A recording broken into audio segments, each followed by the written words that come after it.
Why has South Korea become one of the fastest shrinking populations on Earth? The answer is straightforward. The system is structured to make having children an irrational choice. A total fertility rate of 0.72. That's the confirmed 2023 figure published by Statistics Korea. Roughly one-third of the 2.1 replacement level needed to sustain a population. Why does that number matter so much? This slide tells the whole story. South Korea's TFR declined steadily from around 6 in the 1960s, fell below replacement level in the 1980s, and locked in ultra-low fertility from the 2000s onward. The OECD average stands at roughly 1.5 as of 2022. South Korea's number exists in an entirely different dimension by international standards. And between 2006 and 2023, the government poured a cumulative roughly 280 trillion won, equivalent to roughly $210 billion, into countermeasures. The birth rate kept falling anyway. In June 2024, the South Korean government finally declared a national population emergency. This is what 3 decades of sociological and economic research has proven. This is not speculation. This is the reality the data forces us to confront. And it is understandable. Follow the numbers, and it becomes clear. Examine the structure, and it becomes clear. By the end of today, you will understand the mechanism driving South Korea's demographic collapse. Here's what the data shows. Why do South Korean parents hesitate to have children? The first answer is education. In South Korea, the moment a child is born, the education race begins. English, mathematics, music, sports. Kindergartners attend multiple private academies every single day. This is not an exaggeration. This is everyday life in South Korea.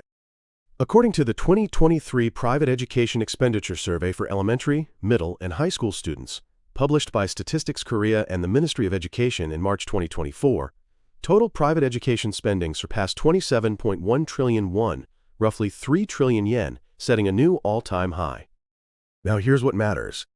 That figure is limited strictly to private tutoring and academy costs. Factor in university tuition, the time parents spend on school runs and academic management, and the opportunity costs of foregone career advancement, and the financial burden of raising a child grows even larger. Why is the competition this intense?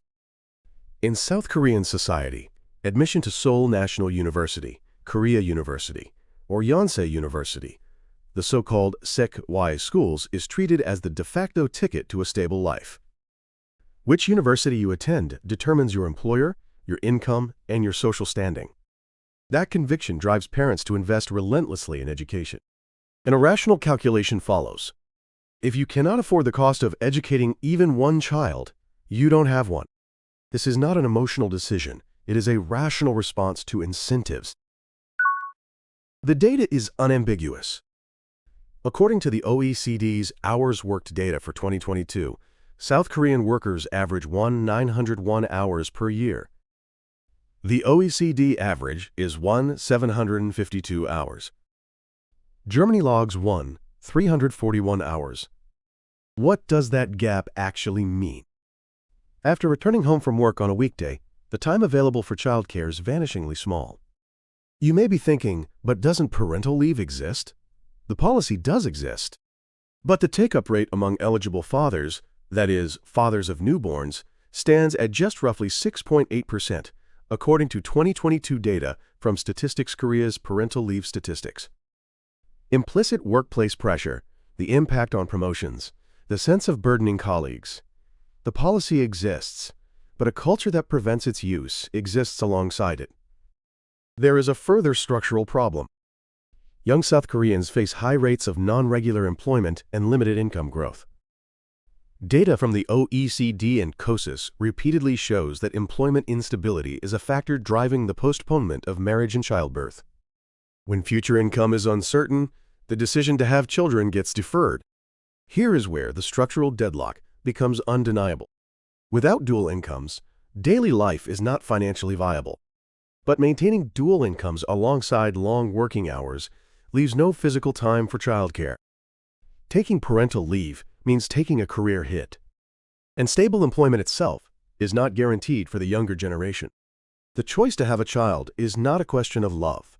It is a decision to absorb a complex stack of compounding costs. Look at the numbers. Apartment prices in Seoul have remained at persistently elevated levels according to the housing price statistics published by the Korea Real Estate Board and KB Real Estate. On the price-to-income ratio, the metric calculated by dividing home prices by annual income, as shown in reports such as Demographia's International Housing Affordability 2024, Seoul significantly exceeds Tokyo.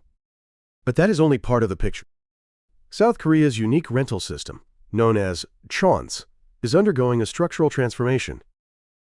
Jeonse works by having tenants deposit tens of millions to hundreds of millions of won with the landlord in exchange for rent-free occupancy.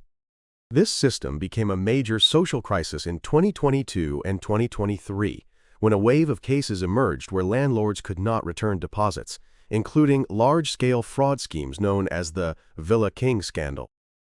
According to data from the Housing and Urban Guarantee Corporation, claims for deposit return guarantees surged sharply. The result, the range of housing options available to people in their 30s collapsed. Without the ability to secure stable home ownership, it becomes impossible to reliably secure the physical space needed to raise children. Here lies another pillar of the decision not to have children. The desire may be there, but the prospect of stable housing is not. To secure housing, people forgo having children. That is the reality being chosen rationally. But there is one more structural force at work, and it is arguably the most fundamental. On the OECD's gender wage gap, the measure of male-female earnings differences based on median full-time wages, South Korea has maintained one of the largest gaps among OECD member countries for years. Roughly 2 to 2.5 times the OECD average. Now look at the distribution of domestic and childcare burdens. OECD time use data shows that South Korean women's unpaid labor hours covering housework, caregiving, and related activities far exceed those of men. By international comparison, this disparity is strikingly pronounced. Here is where a critical shift is underway.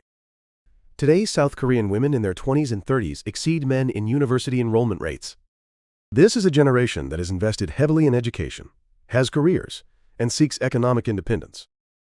Yet, as data from COSIS, the Economically Active Population Survey, shows, women's employment rates fall sharply during childbearing and childcare years, particularly in the early 30s. This M-shaped curve is especially severe in South Korea. The more educated the woman, the more precisely she runs this calculation. Marriage and childbirth will substantially damage my career and my income. This is not an emotional judgment. It is a data-driven one.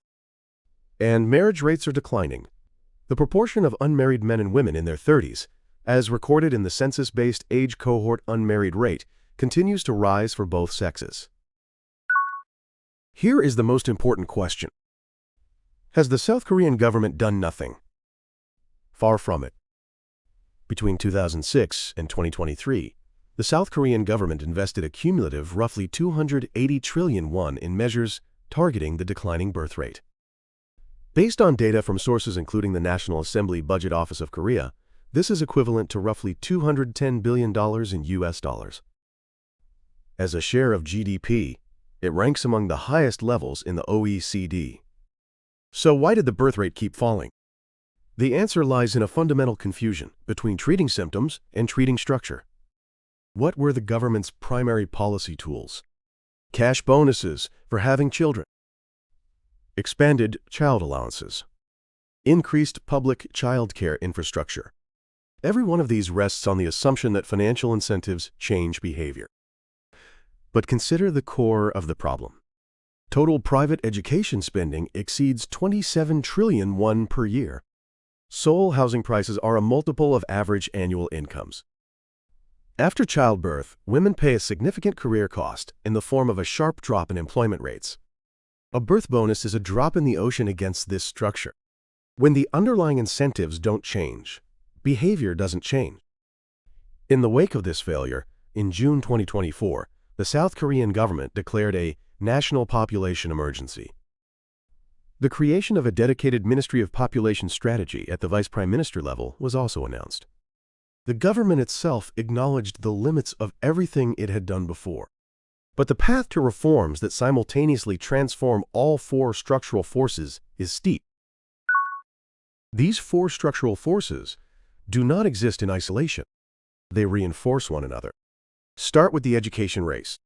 Living in a high-performing school district is widely believed to determine a child's future. So parents pursue housing in educationally prestigious areas. Housing prices in those areas surge further.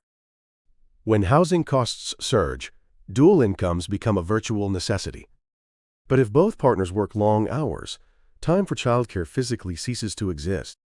If there is no time for childcare, someone must fill the gap. Within South Korea's structural reality, that someone is women. Women sacrifice their careers to fill that role. The wage gap widens further.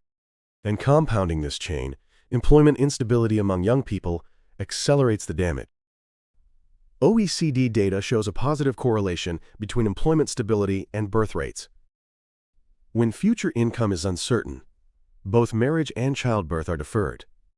And young people who have calculated the combined weight of high education costs, high housing costs, career losses, and employment insecurity choose not to marry and not to have children. The birth rate falls further. This chain cannot be broken by any single policy intervention. Until all four structural forces change simultaneously, the problem will not be solved. The South Korean government's own declaration of a national population emergency means it has officially acknowledged this reality. Now let's consolidate today's analysis. Here's what the data tells us. First, education and housing have pushed the economic cost of having children to among the highest levels in the developed world. According to the 2023 Private Education Expenditure Survey from Statistics Korea and the Ministry of Education, total private education spending surpassed 27 trillion won, setting a new all-time high. On the price-to-income ratio shown in Demographia's international housing affordability data, Seoul ranks among the most unaffordable cities in the OECD. The choice to have a child has become economically irrational in the most precise sense of the word. Second, the labor market and gender structure have physically and socially sealed off childcare. According to the OECD's Hours Worked, South Korea logged 1,901 working hours per year in 2022, among the highest in the OECD. The parental leave take-up rate among eligible fathers stands at just roughly 6.8% per 2022 data from Statistics Korea. The OECD's gender wage gap and time use data confirm that wage disparities and the imbalance in unpaid labor hours are among the largest in the OECD. The highly educated generation of women is making a data-driven judgment. Childbirth means a career interruption and an income loss. Third, government policy has reached the symptoms but not the structure. Despite investing a cumulative roughly 280 trillion won, roughly $210 billion, between 2006 and 2023, the birth rate declined from 1.13 to 0.72. No single financial incentive can resolve a problem in which four structural forces are locked in a self-reinforcing chain. In June 2024, the South Korean government declared a national population emergency and moved to establish a dedicated ministry at the vice prime minister level. The government itself acknowledged the limits of what had come before. What do you make of this? Do you believe South Korea's birth rate crisis can be resolved through policies that restructure the system? Or is it the case that without a fundamental shift in societal values, no policy will ever be sufficient? Let me know your perspective in the comments. Thank you for watching. Demographics, economics, geopolitics, the forces that determine the future of the world, analyzed not through emotion, but through evidence, not through opinion, but through mechanism. That is the mission of this channel. If you want to raise your understanding of the world by one level, consider subscribing and turning on notifications. Until next time.